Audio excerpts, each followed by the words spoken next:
Welcome to Varun maths online class. आज हम linear partial differential equation जिसका form P P plus Q Q equals to R या Lagrange's linear equation, इसके ऊपर questions करेंगे।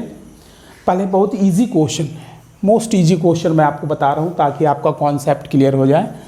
ये इस फॉर्मेट में है, देखिए वेयर पी का मतलब क्या है, where small P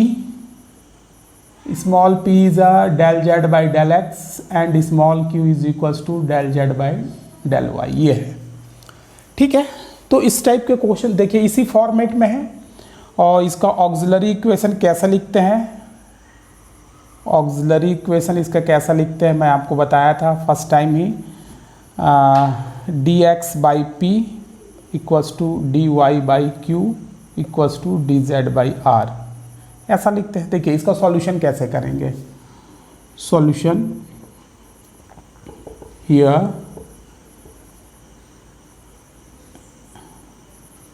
V have,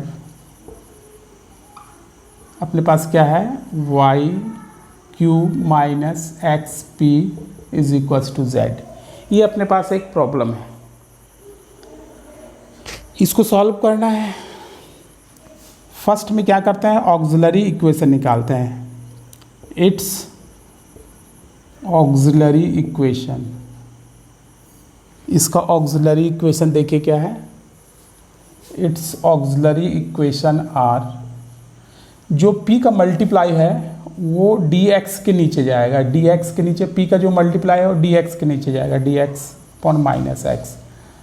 और जो q का मल्टीप्लाई है वो dy के नीचे जाएगा और dz बाई ये जो कांस्टेंट दिया हुआ लास्ट का वो जाएगा। ये ऑक्सिलरी इक्वेशन निकल गया अपना। इसमें क्या करेंगे, किसी भी दो का पेयर बनाएंगे जो ईजिली इंटीग्रेबल हो, जो ईजिली इंटीग्रेबल हो उसका अपन पेयर बना लेंगे। देखिए इसमें क्या करते हैं, टेकिंग फर्स्ट टू, ये दोनों को लेते हैं, ये ईजिली इंटीग्रेबल है। ठीक है,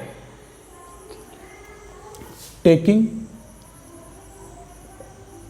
फर्स्ट टू, ये दोनों को ले लेते हैं, इसको सॉल्व कर देते हैं। ये हो जाएगा D X minus X equals to D Y upon Y. ये इजीली इंटीग्रेबल है by integrating.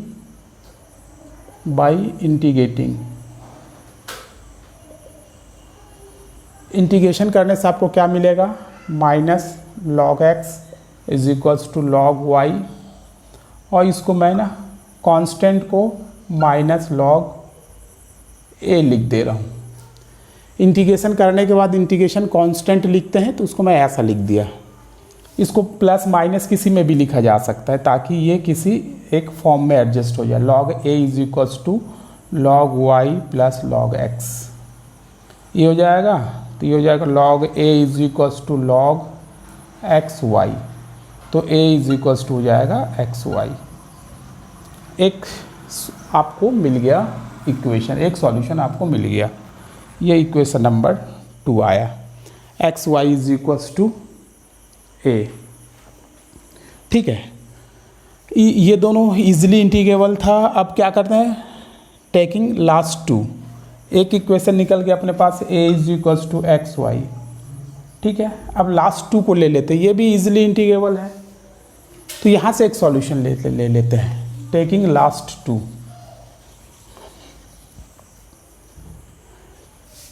Taking last two, last के दोनों का आप लीजिए तो ये भी इजीली इंटीग्रेबल है। D Y upon Y is equals to D Z by Z by integrating. Integration करने से आपको क्या मिलेगा, देखिए log Y is equals to log Z plus integration constant लिखेंगे, यहाँ मैं लिख दे रहा हूँ लॉग बी। तो ये हो जाएगा log b is equals to log y minus log z, तो हो जाएगा log b is equals to log y by z, तो b इज इक्वल्स टू हो गया y by z।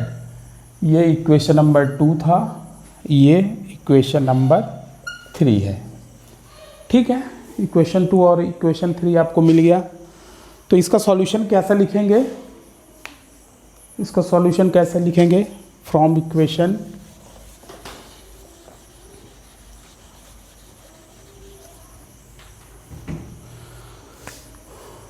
from equation 2 and 3 the required solution is, इसका required solution कैसे लिखेंगे? Required solution is, इसको f के फॉर्म में लिख देते हैं, f y बाई z और x y is equals to 0, ऐसा लिख देते हैं। ये इसका सॉल्यूशन आ गया। या और आप ऐसा भी लिख सकते हैं, X Y is equals to F Y by Z, ऐसा भी लिख सकते हैं। ठीक है, ये दोनों तरीके से आंसर लिखने का तरीका है। याद रखिएगा कि इस टाइप के जो इक्वेशंस हैं उसका यूनिक सॉल्यूशन नहीं निकलेगा, इसका यूनिक सॉल्यूशन नहीं निकलेगा, एकदम पर्टिकुलर यही इसका सॉल्यूशन होगा ऐसा ज़रूरी नहीं है। क्योंकि मैंने ये दोनों को लिया और फर्स्ट 2 को लिया, लास्ट 2 को लिया। आप ऐसा भी ले सकते हैं कि आप फर्स्ट 2 को ले सकते हैं, फर्स्ट एंड लास्ट को ले सकते हैं, तो वहाँ पास ये रिज़ल्ट जो है एक्स जेड में आ जाएगा। ठीक है, तो आप देख करके कि यहाँ यूनिक आंसर होना ज़रूरी नहीं है, आप किस टर्म्स को ले रहे हैं ये इसके ऊपर डिपेंड करेगा। ठीक है, ये बहुत ही ईजी प्रॉब्लम था, ये एग्ज़ाम की दृष्टि से उतना इम्पॉर्टेंट नहीं है, लेकिन कॉन्सेप्ट क्लियर करने के लिए ये बहुत इंपॉर्टेंट सवाल है कि इसके मेथड्स क्या है। इस सवाल की सहायता से आप वर्किंग रूल को आसानी से सीख सकते हैं। इजी क्वेश्चन है। इसका वर्किंग रूल क्या है? सबसे पहले ऑक्सिलरी इक्वेशन निकालेंगे, ऑक्सिलरी इक्वेशन निकालने के बाद आप पेयर बनाएंगे कि कौन सा पेयर जो है इजीली इंटीग्रेबल है। तो मैंने ये दोनों पेयर को लिया क्योंकि यहाँ से दिख रहा है कि ये दोनों इजीली इंटीग्रेबल है। उसके बाद लास्ट के 2 पेयर लिया, ये भी इजीली इंटीग्रेबल है। तो यहाँ से एक सॉल्यूशन निकाला, यहाँ से एक सॉल्यूशन निकाला। इसके सॉल्यूशन को मैं इक्वेशन नंबर 2 बोल दिया, इसके सॉल्यूशन को इक्वेशन नंबर 3 बोल दिया। दोनों को इस मर्ज करके मैं इस फॉर्म में लिख दिया, तो यही इसका सॉल्यूशन हो गया। ऐसा लिख सकते हैं या ऐसा लिख सकते हैं, दोनों सॉल्यूशन, दोनों में से किसी एक प्रकार से भी आप इसका सॉल्यूशन लिख सकते हैं। मेरे ख्याल से आपको ये समझ में आ गया होगा। ठीक है, यदि ये आपको समझ में आ गया होगा तो आप अपने दोस्तों के साथ शेयर करेंगे, वीडियो को लाइक करेंगे। यदि अभी तक आपने चैनल सब्सक्राइब नहीं किया है तो प्लीज़ सब्सक्राइब करेंगे। Thank you very much.